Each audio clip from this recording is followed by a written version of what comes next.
Hey kids, today I'm going to read you a lucky escape from Don't Be Fooled. A Lucky Escape.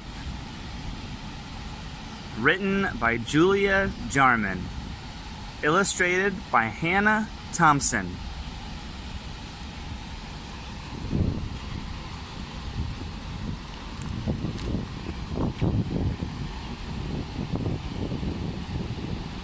Rick stood in the school doorway. Where was Tariq? He promised to wait so they could walk home together to Tariq's house. Tariq had a new PlayStation and a new game. Amy saw Rick waiting. She said, "If you're looking for Tariq, he's gone with Matt. Look, there they are. If you run, you'll catch them."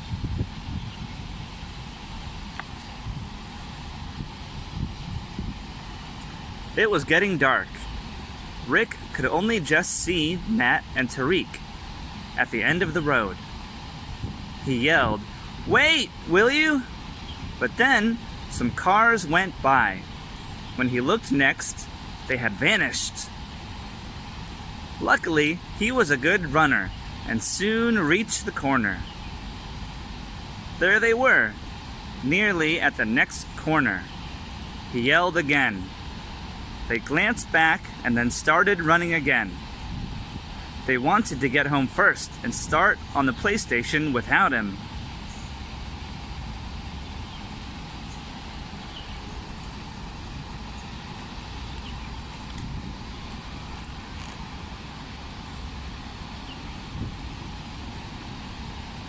Rick speeded up, but then he got a stitch in his side and had to stop.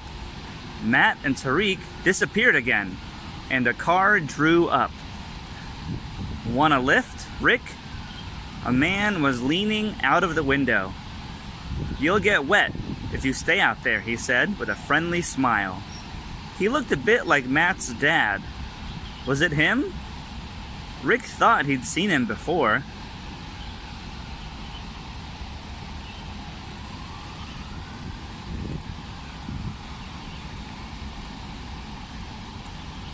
"You live in Tyler's Clothes, don't you?" the man went on. Rick nodded. "Get in then. It's on my way home." It had started raining and the car was really cool. A Jag, the latest S-Type. "You remember me, don't you?" the man went on. "And Bonzo here." He pointed to a dog in the back.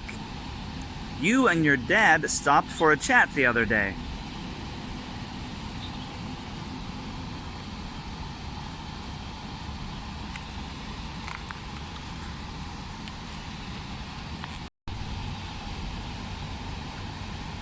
Rick did remember seeing him once before in the woods.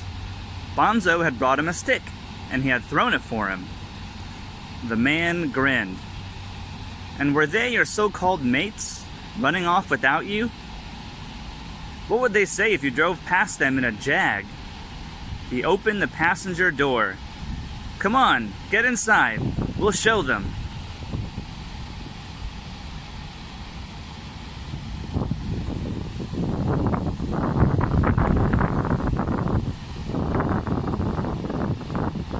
Rick pictured Tariq's face and Matt's, going green as he sailed past. They'd been really mean to go off without him, and it would be good to get out of the rain. "Come on, get in. Let's wipe the smiles off their faces," said the man. "Get in the back if you like. I'll take you home."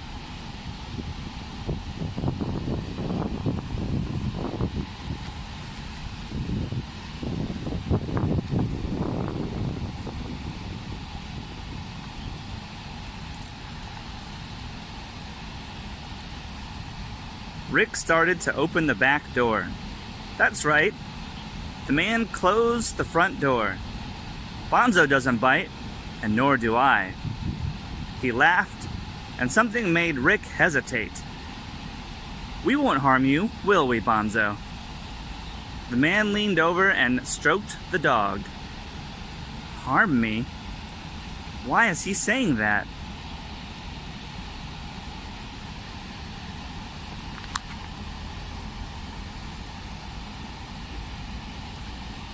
Suddenly, Rick slammed the door shut and started to run. But as he did, the man started up his car. Rick hoped he was going to drive away, but he didn't. He drove slowly by Rick's side with the window down. "Don't be silly, Rick. Don't be silly." Rick ran even faster, but the car kept up with him.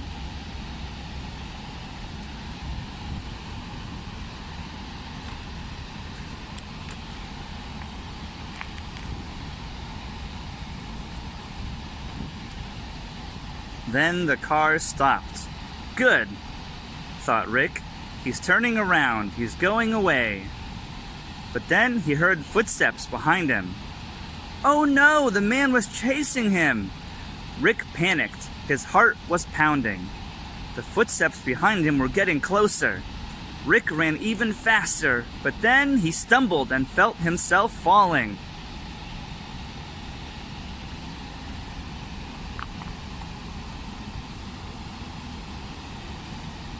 Everything went black. Then, fearfully, he opened his eyes and found himself staring up at Tariq and Matt. Sorry, mate. We were hiding back there, said Tariq, for a laugh. Didn't mean to scare you that much. Are you okay? Yes, said Rick, but he saw the Jag disappearing into the distance.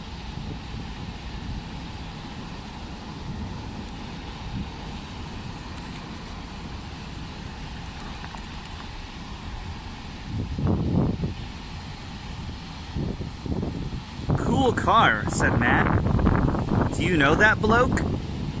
Dunno, said Rick, but he was weird. He tried to get me into his car. Better report him, said Matt.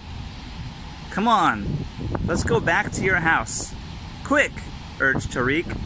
The three of them set off at a run.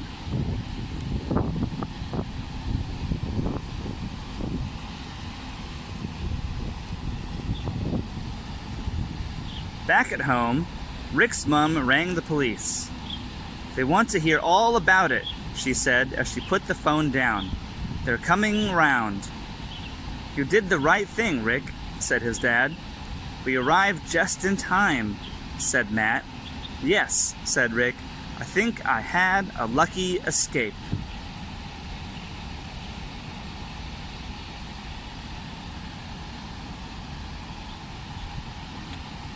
The end of A Lucky Escape.